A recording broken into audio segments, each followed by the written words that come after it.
Hello everyone, and welcome to GFE's preview of the new Overwatch hero coming into Heroes of the Storm, D.Va. D.Va's kind of a really different hero than we've seen from any other hero in the game, really. She has two modes, Mech mode and Pilot mode, and transitioning back and forth between them really cleanly is going to be super critical to playing her well. So we're just going to go over her basic kit and then talk about, briefly talk about some of her talents, and then show you some gameplay clips that kind of illustrate how we're probably going to see D.Va being played when she does come into the live servers. First thing to talk about, she does have Mech mode as her trait. When D.Va's Mech dies, she's ejected out after 3/4 of a second and can continue to fight in Pilot mode. And then D.Va's Mech only awards 50% of a normal's hero's experience upon dying. We're going to get into that a little bit more later, but for now, just remember that if you let your Mech die, it does award experience to the enemy team. Her mount is Mecha Out. While in her Mech, D.Va can shoot while moving, but her movement speed is reduced by 15%. So she actually moves quite slowly. As you can see, it's actually quite slow. However, her attack is area. So if I target this minion, you can see there's a little bit of a targeting reticule on the thing that I'm actually targeting, and that gives me an idea of where I need to pivot to hit the rest of the wave. So her attack is area, and she can attack while moving. It does give her very, very effective wave clear. It gives her reasonably effective mercenary camp damage when you're talking about multiple mercenary camps like Siege and Bruisers. Obviously the Diablo maps, Battlefield of Eternity, and Infernal Shrine, she'll have good wave clear on those as well. She can't quite necessarily efficiently soloing them unless she wants to use her explosion, but it does give her a reasonable wave clear. The problem is, of course, the moving slowly issue. It gets you. But then we get into her boosters, which is her Q. Increases D.Va's movement speed by 125% for 2 seconds. Enemies that are hit take 140 damage and are knocked away. Enemies can only be knocked away once. So you see if I hit the target dummy, I can't knock the target dummy away again with the same cast of Q. So you have to be really careful to only knock people into your team or knock people away from your team, depending on if you're using it offensively or using it defensively for peeling. You don't just want to randomly knock people around. And most of all, you don't want to try and you're going to go past someone with it and then knock them into your team. You want to make sure you actually go past them. You don't want to knock them in and then try and come around, and it's not going to work. This does give D.Va mobility. It gives her a little in fights. That's its primary use. It also gives her the peel and the defensive options and the offensive options of knocking people around. Her W is pretty interesting. It creates an area on the ground defense matrix where it's a channeled ability, and any heroes inside the defense matrix do 75% less damage, but the damage dealt still applies to your self-destruct the same way. We'll talk about that a little bit later. It lasts for 3 seconds, and the big thing here is that whatever direction you start casting in is the direction you're going to be facing in for the whole duration. You can still move, but you can't rotate your frame. It's going to be really good against burst heroes. It's really good in sustain wars. If you're on a map like Braxis Holdout, every little bit of damage there matters. You can suddenly, negate some of the free poke damage that happens, and then Q back safely, stuff like that. All sorts of potential ways to mitigate for your team. It gives you some mitigation. It's really your only mitigation outside of the Mech Pilot dynamic. Her last basic ability in Mech form is her E, Self-Destruct. You eject from the Mech. This starts out at 0% and does charge up. It takes 4 seconds for the Mech to self-destruct. It does a lot of damage near the very, very middle of destruction, and it gets less and less and less as it gets to the edges. There's also a knockback, and it does 50% less damage to structures. So this is the max damage you're going to see at level 1, 1248. It's a pretty considerable knockback. It's a really good zoning tool. It's a really good zoning tool in general. And you can see at level 20, we'll show you the damage again. It's doing 2,600 damage to heroes. So it's a massive, massive threat. If you put that down on a boss capture point or on a map like Infernal Shrines, you put it down on the shrine. The enemy team is sort of forced to back away for a little bit, and then they can come back in. But for that moment, you have a lot of control. You have a huge threat of damage. It also does work with your Q, so you can QE and sort of throw it out into the distance and use it to secure pushes. One thing to note is that the Mech can be booped around. It can be pushed, it can be pulled, which means that once you're out of it, the enemy team can negate the value of the mech if they have some sort of really big knockback, or something like a Stitches hook. They can control where it is, and that can negate some of the value. Heroes that have really long range knockbacks are going to be pretty good against D.Va and negating the value from her E. Her E, we have toggle cooldowns up right now, so it's not removing it, but normally your E takes a while to charge up. And we can actually, we'll get into, turn this off. And we'll get back into the mech.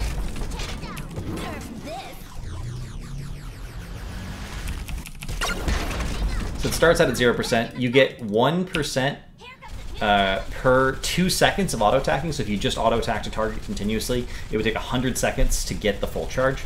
And it also, you get 30% of charge for an entire health bar. So if the mech, goes from 100 to 0, no healing involved, you'd also get 30% charge. Obviously, if you get healed, then some of the damage is still going to be charge, but you're not actually going to lose the mech, which is pretty important. Now we're going to talk about her other form, pilot mode. So this is pilot mode. Whenever the mech dies, or whenever you hop out of the mech with E, you end up being D.Va herself running around on the map. You notice call mech is available. If the mech dies, as opposed to you hopping out of it voluntarily, this starts on a 40-second cooldown, and every basic attack reduces the cooldown by half a second. So she attacks 4 times per second in pilot mode, which means that if you can just continuously auto attack something, this is actually a 15-second cooldown. And here's where D.Va actually gets pretty nuts. Her attack damage is 121 at level 20 per attack, 4 attacks per second. This makes her damage basically higher than human form Greymaine's, and not that much lower than Worgen form Greymane, and I'm counting Inner Beast.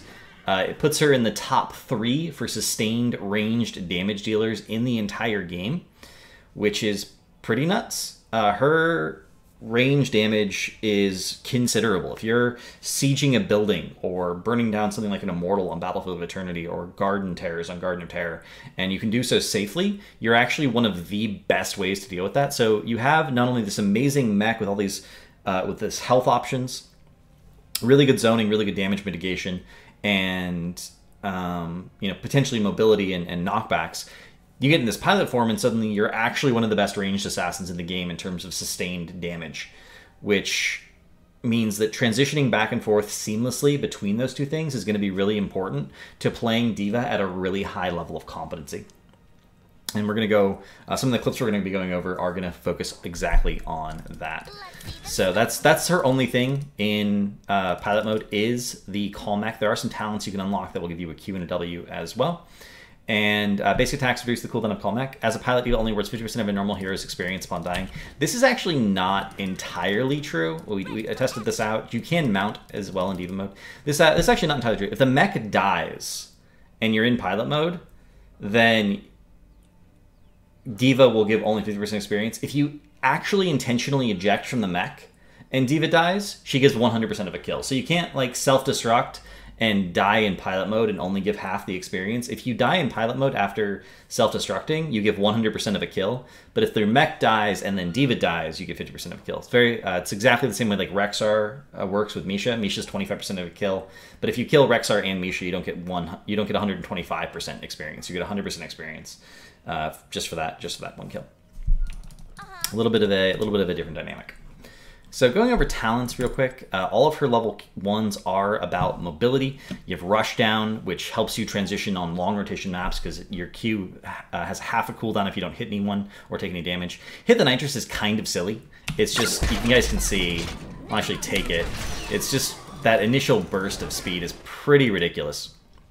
Choose a talent. It does increase the damage by boosters deal by 100%, which is it's not very high damage. 296 at level 20 is actually medium-ish, high end of medium.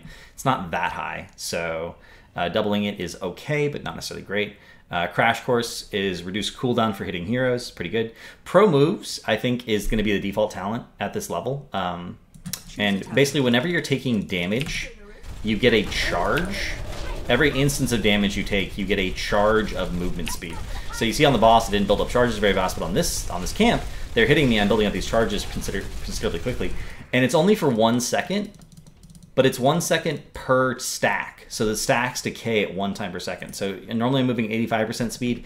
When this is fully stacked, I'm moving at 115% speed. And because it would take 7 or 8 seconds to decay even to the halfway mark if it was fully stacked up, that means I have above average movement speed and then average movement speed for quite a while. This means that you can run away really, really effectively in mech mode, which is going to be pretty good. It allows you to be really aggressive with your Q and then sort of just casually back away and kite people out. It also gives you some chase potential against heroes that have like dots and things like that, because you're going to maintain the stacking and you're going to continually get the effect. All of her level 4s, or most of her level 4s, are W talents. Diverting Power is just weird because you can't move, even though it does increase the area.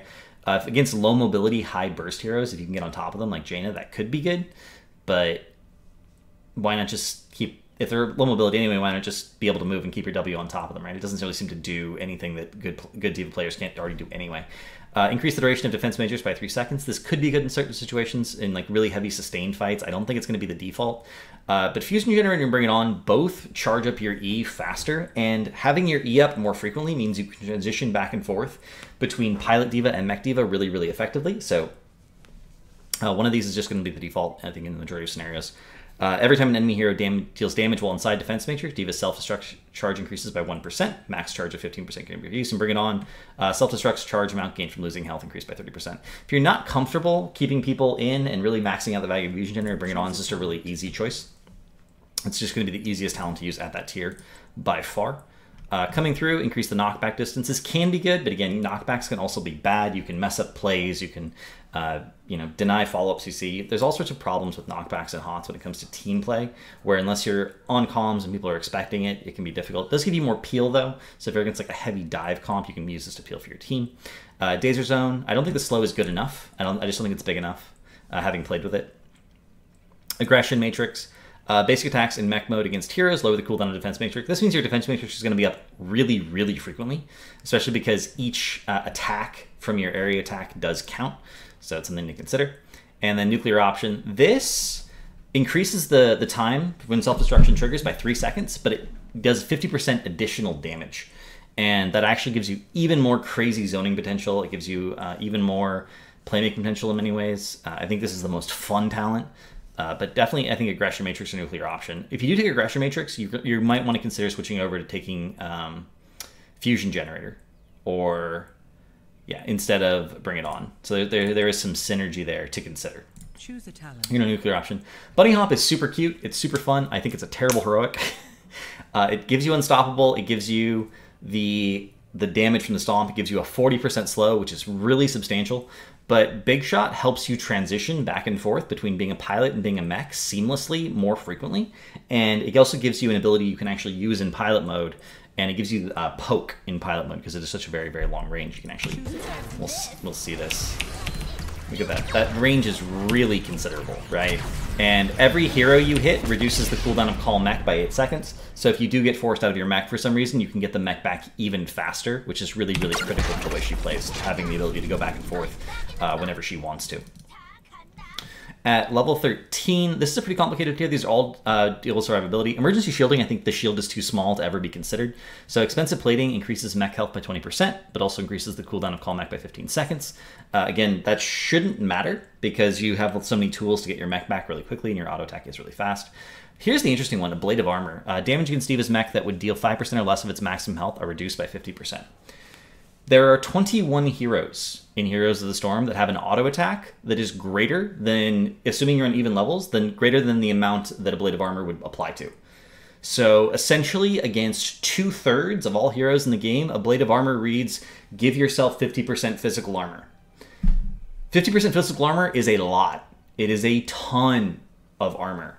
If you're even just looking at just auto attacks, this would be an insane ability. But the fact is, as long as you're on even levels, most heroes that aren't assassins only have one or none abilities that actually do this. Brightwing, for instance, it's only Emerald Wind and the very center of her Arcane Flare. Alarax has pretty much everything that it applies. Artanis has his auto attack and just the return on Blade Dash. That's it. So if you're up against like mages or heroes who have heavy burst on their abilities, like Alarak, like Li Ming, like Jaina, Although Li Ming's not even a great example, because Disintegrate, for instance, doesn't make the cutoff. You would have the damage from Disintegrate. Each individual missile of Li Ming counts as a separate damage source, so you would have the damage of her missiles. It would really just be Orb and Calamity that would go over the cap. So this is going to be the best talent against the right team comps, and otherwise it's going to be expensive plating. It does work with armor, so if you have an armor granter of some kind, they do kind of stack. Really, really, really big deal. Really, really, really big deal. Choose a talent. There's 3 sort of pilot mode talents at this tier. Pilot mode basic attacks have 20% increased range and slow enemy movements. That's okay. It makes you pretty safe. Nanoweave Suit for 4 seconds after ejecting from her mech. D.Va gains 50 armor and her basic attacks grant 50% more cooldown reduction towards called mech. That's okay. But this is insane. GG, well played. Increased pilot mode basic attack by damage by 75%. We already went over the fact that D.Va is actually one of the top 3 auto attackers in the game in pilot mode. This makes her 75% stronger and pushes her into the #1 spot for ranged damage dealers. So participating in a takedown while in pilot mode instantly refreshes the cooldown of call mech. So it gives you that situation where not only are you increasing the main reason to be in pilot mode, but you're giving yourself massive safety to get back into pilot mode whenever you participate in a takedown. And if you're jumping out with self-destruct, and the self-destruct allows your team to split a fight or zone someone, and then you get a kill because of your auto-attacking damage, you can just instantly get back into your mech. That's huge value. There's almost no reason to go anything except the dash. Torpedo dash is so good. This actually gives you a Q. Right, so now you have a really fluid dash. This gives you mobility in pilot mode, which is honestly the one thing your pilot mode is lacking as a ranged assassin. You have no mobility. I think GG well played is going to be better in the vast majority of scenarios, but that dash feels so good that I would totally understand people taking it. Neither of the heroic upgrades is great. Pew pew pew. It's actually, I think, it makes it better in some ways, but having the 3 shots is just not quite as fluid. It didn't feel like when I was playing it. Stop and pop is, again, you're not going to take bunny hop unless you really just like the cute animation. Concussive pulse gives you a W in pilot mode. It's very similar to Hammer's Concussive Blast. I encourage you to play around with that. It is a fun talent. It gives you more burst potential. It gives you self-peel, so if you take dash and the knockback, you basically should never die in pilot mode. But Mecha Fall gives you a ranged escape as well, because you can use Call Mech at a distance, and it actually does damage upon impact. So not only can you use it as a ranged escape or a ranged engage when you're getting back into your mech, but that extra damage can actually be quite significant in terms of finishing people off, bursting people down. D.Va says a surprising number of options for mobility in her pilot form, and I encourage people to really focus on that, because her pilot form is so strong that if you take none of the mobility options in late game teamfights, you could easily get picked off once your mech goes down. But if you take at least one of the mobility options, either Mecha Fall or Dash or both, you're going to be much, much stronger. And we're going to see some examples of that in real games coming up here right now. So here we have literally the first game I ever played with D.Va on Battle of Opportunity. Notice the amount of damage that the self-destruct did to the Immortal. And now I'm just standing here auto-attacking it. Most people know that on Battle of Opportunity, a really common strategy is to have a 4-1. You have one really good racer, and then you have a 4-man defense.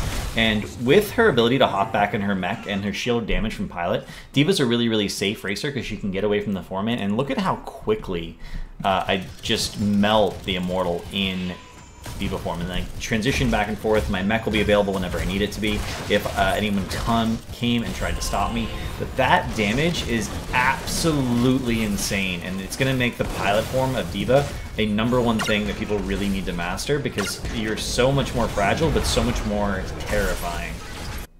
At a point a little bit later on in the same game, the Immortal's about to spawn. We're just clearing waves, the warning comes up, and I decide that I really want to make sure that I can be on the Immortal right away. So I actually let my mech die because I don't want to use self-destruct. I believe I have self-destruct available, but I didn't want to use it. So I let the mech die on purpose, back out, mount. I do have that mounting speed. And then because we have the advantage in numbers, we don't see the rotation happening. We see them still clearing out the waves pushing in. I immediately go to the Immortal and just start racing. So because I had that mounted ability, and because I was already in pilot form, I could just easily transition to racing the Immortal. This is the sort of decision making that you're going to want to see a lot of when you're playing D.Va. knowing when to transition back and forth between mech to get the maximum advantage from any given form at any given time. And now I do have my call mech available again, so I have that defense and I can play a little bit more aggressively. I do focus, my team decides to chase here.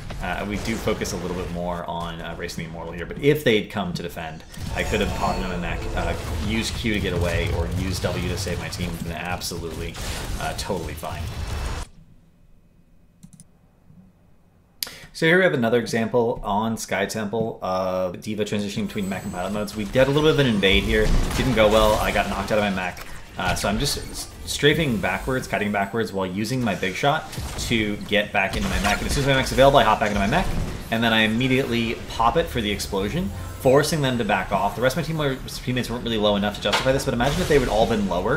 This would have completely deterred the chase, and then because it's an explosion, I can hop right back into my mech again. We can take advantage of the fact that we did some free damage to the Merc camp.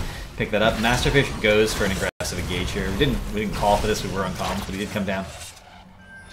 And we're going to pick up the camp and back up. And so you can provide these zoning potentials for your team. You can use zone on their tree, you can zone offensively, we can get little flanks here. Notice with the Q I was able to swing all the way around, and now I'm going to have a Q to knock Alarak back into my team, doing a little bit there. He does use his heroic to stop the Tron to follow-up stun. But situations where you're getting those flanks and being able to knock people into your team, you can almost play like an EPC with slide, face melt. Even though you don't have the stun, you still have the knockback potential, and you can get people really far out of position. That's a good example of using the knockback incorrectly. Potentially push Versace God into safety. You don't really want to do that, and that's why knockbacks are such a high risk, high reward thing to have in a hero's kit. So here we have a little bit after that. We actually ended up securing 2 kills, and I intentionally tanked the boss. I didn't have enough self-destruct. I intentionally tanked the boss to let my mech die, and that gives me that single target damage, so that you can use environmental factors when you're on bosses to let your mech die. That also gives you your tanks, your team some free sustain because they can let the mech die, and then you can DPS down extremely quickly. And now you have the rotational speed. So if you wanted to push with the boss, you would have that rotational speed on your mount. Or in our case, I think we're gonna do double temple here. But always be aware of how to take damage on your mech so that you can self-destruct can be up, and how to take damage on your mech so that when you need the mech to go away and you just slip back into pilot form, you can do that instead. Here we have the boss pushing. This does actually end the game, but I've been trying to do this all game. This is finally the first time I finally get it to work pretty effectively. It's coming up here in just a second. I get the zoning self-destruct, and the enemy team is forced to back up here, and so then I get really a lot of increased boss value. And they back out, but it forces them into the choke as they back away, which gives Alarak that potential combo. Very nicely executed there by Quickdraw, who is one of my regular viewers. Shout out to Quickdraw, and just so good. And you see the exact same thing from the enemy D.Va. They're trying to zone away and do that damage to the boss. If we had a knockback, we actually could have like telekinesis that away. If we'd thought about it, of course, everyone's still getting used to it. You could have, I believe you can drag them away. It obviously would have damaged the Hawk, but with save damage on the boss. We do end the game here, but it gives you some idea of the zoning potential of self-destruct, the insane single target damage that pilot mode provides, the mitigation you can provide with defense matrix, all those things. They're going to be critical to playing D.Va well, and hope you guys enjoyed the preview here at GFE.